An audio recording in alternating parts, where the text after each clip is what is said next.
Now we're going to discuss about what the discriminant is when you're dealing with a quadratic equation and what the discriminant actually tells you about the solutions for your quadratic. Okay, first of all, you'll see at the top there you have b squared minus 4 times a times c. That's going to be your formula to find what is called the discriminant. And if you recall, that's actually the part that's underneath the radical of your quadratic formula. So it's really not two different formulas that you need to know here. You just need to remember that the discriminant is the part that's underneath your radical. Now, it doesn't include the radical sign, just what's underneath it.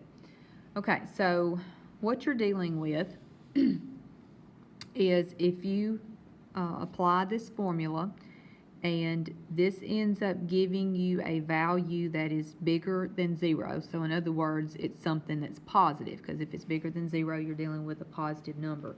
That means that you're going to have two real solutions.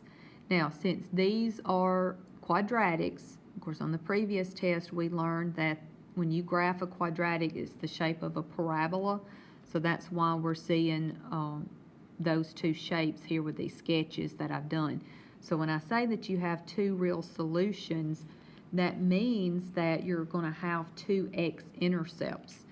And that would be also what's called your two real solutions. So the point of intersection here and here would be those two solutions. So whether it turns down or whether it turns up, again, if it crosses the x-axis twice, that's two real solutions. Okay, then the next situation you could have is if your discriminant comes out to be exactly equal to 0, then you're going to have only one real solution.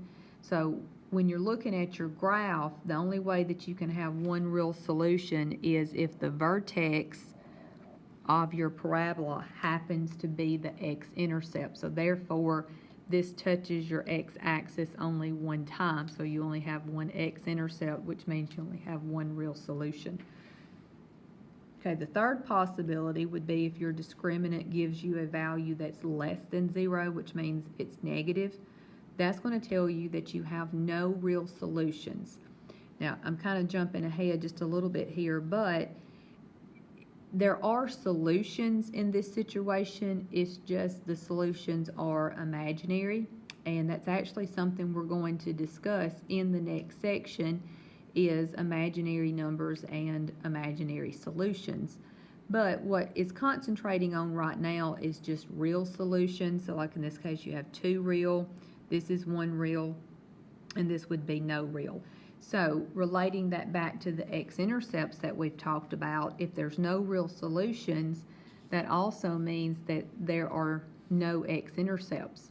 And in order to have no x-intercepts, your graph would have to look like one of these two situations in which it doesn't go across your x-axis at all.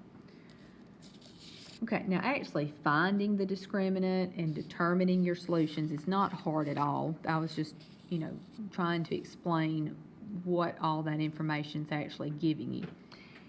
Now, let me pull the instructions down. Now, as far as the quadratic itself, you need it to be arranged just like you're doing quadratic formula. You would want this to be equal to 0. So I don't need to do anything to this equation. Now, it says to evaluate the discriminant and determine your number of real solutions. So you're going to identify A, B, and C, just like what we did before.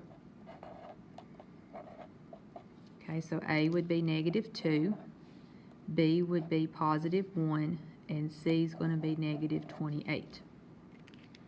Okay, now your discriminant formula is just b squared minus 4ac. Okay, so b is 1, so that would be 1 squared minus 4 times -2 times -28.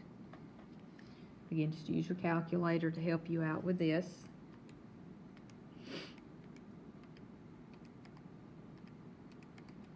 And you will get -223. So -223 is what's called your discriminant.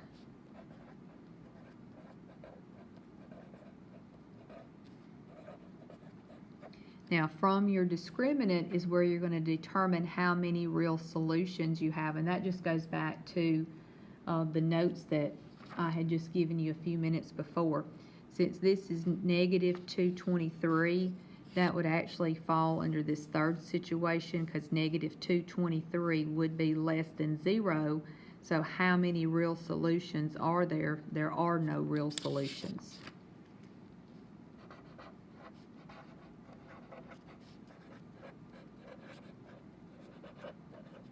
Okay, so that's all that they're asking you to find there. Okay, looking at one more. Now in this example, we'll have to do a little bit of work to our equation to get it in the form we need it to be in. I'll need to use my distributive property here. I'll also need to add the 3. So I'll have 12x squared plus 12x plus 3 is equal to 0. Okay, so that's going to mean that A is 12, B is 12, and C is 3. Okay, so again, using your formula, so I'd have 12 squared minus 4 times 12 times 3. You can use your calculator at this point, will be just fine.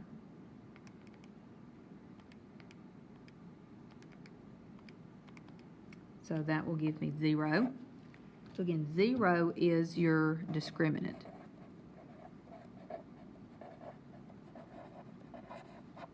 Okay. Now, what does that tell us about our solutions? So this is the second situation. So if the discriminant is exactly equal to 0, then you would only have one real solution. Okay. Okay. Now, I didn't do an example of where you have 2 real solutions. I mean, you're going to work it exactly the same way. It's just if you're to have 2 real solutions, the value that you would have for your discriminant would have to be a positive number. So you've seen an example of having a negative number, which means no real solutions. It's exactly equal to 0. You have one real solution. And again, if the discriminant's a positive number, then you'll have 2 real solutions.